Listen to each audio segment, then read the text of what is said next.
Good morning friends, welcome to my channel Ananya Roy. তো তোমরা সবাই কেমন আছো? আশা করি সবাই ভালো আছো, আমিও খুব ভালো আছি।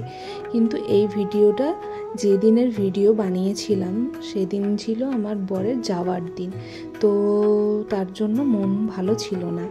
তো সকালবেলায় উঠে মা দেখি চিড়ে ভেজে রেডি করে দিয়েছে, কারণ বর যাবে তো কিছু তো ওকে বানিয়ে দিতে হবে। তো সকালে মা দেখি চিড়ে ভাজা রেডি হয়ে গেছে, আর এইদিকে বসে পড়েছে ও ব্যাগ গোছানোর জন্য। আর জামা কাপড়ের থেকে ওর বেশি ছিল চানাচুরের প্যাকেট, প্রচুর চানাচুরের প্যাকেট ও নিয়ে যায় এখান থেকে, কারণ পার্টনার বলে চানাচুরগুলো ভালো না, তার জন্য এখান থেকে চানাচুরগুলো নিয়ে যায়। তো চলো আমি এই সময় জলখাবারটা বানিয়ে নিই, আর ও এইদিকে জামা কাপড় গোছাক।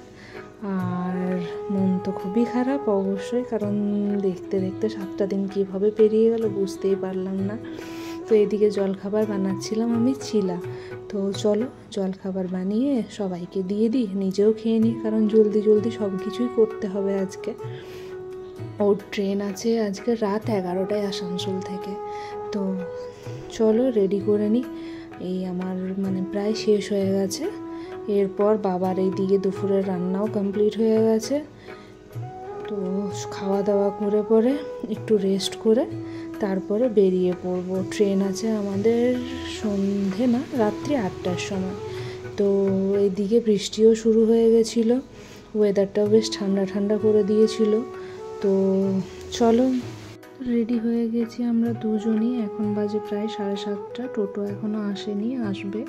তো আমরা এখন স্টেশনে একটু জলদি যাব, কারণ টিকিট কাটার আছে। আমি আসানসোল যাব, আর আসানসোল থেকে তোর ট্রেন আছে, আর আমি আসানসোল থেকে দিদির বাড়ি চলে যাব, কারণ দিদিরাও আসবে নিতে আমাকে। তো চলো যাওয়া যাক। এই যে চলে এসেছি মোরারডি স্টেশন। ট্রেন লাইন ক্লিয়ারও এখনও দেয়নি, প্রায় অনেকক্ষণ হয়ে গেল এসে বসে আছি। ট্রেনের টাইম টেবিল খুবই খারাপ। 8টায় ট্রেনের সময়, ট্রেন আস্তে আস্তে প্রায় 8:30 বাজিয়ে দিয়েছিল। তো এই যে দেখতে পাচ্ছ প্ল্যাটফর্মে খুব একটা ভিড় নেই। তো বসেছিলাম, আর একের পর এক মাল ট্রেন যাচ্ছে, কিন্তু ট্রেনের আসার নাম নেই। তো এরকম করে করে বিরক্ত লেগে গেছিলো। এদিকে ট্রেনও ছিল, জলদি যেতে হবে। তো যাই হোক পৌঁছে গেছিলাম আসানসোল প্রায় 9:30, 10:45 নাগাদ আসানসোল পৌঁছে গেছিলাম। তো ট্রেন ছিল 11টায়, অসুবিধে হয়নি সেভাবে। তো চলো এসে গেছি। এরপর খাওয়া দাওয়াটা কমপ্লিট করে নিই। খাবার নিয়ে এসেছিলাম দুজনেরই, যে রুটি ছিল, লাড্ডু ছিল, আর সবজি ছিল, পনিরের সবজি ছিল। তো খাওয়াটা জলদি করে নিলাম, দিদিরাও আসবে, দিদিরা বললো খাবার দাবার খেয়ে আসবে, তার জন্য আমরা খেয়ে নিলাম। তো চলো জলদি জলদি খেয়ে নিই।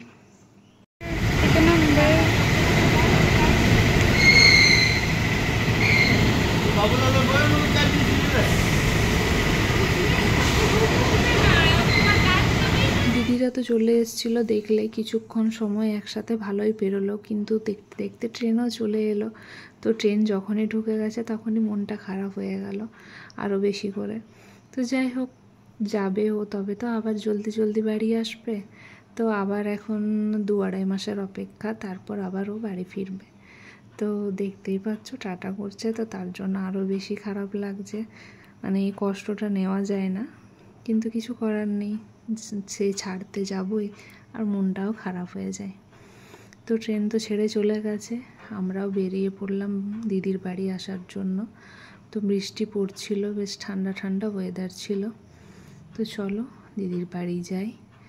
আর আমার পুরো ভিডিওটা যদি তোমাদের ভালো লেগে থাকে অবশ্যই একটা লাইক করো, কমেন্টে জানিও কেমন লাগলো ভিডিওটা।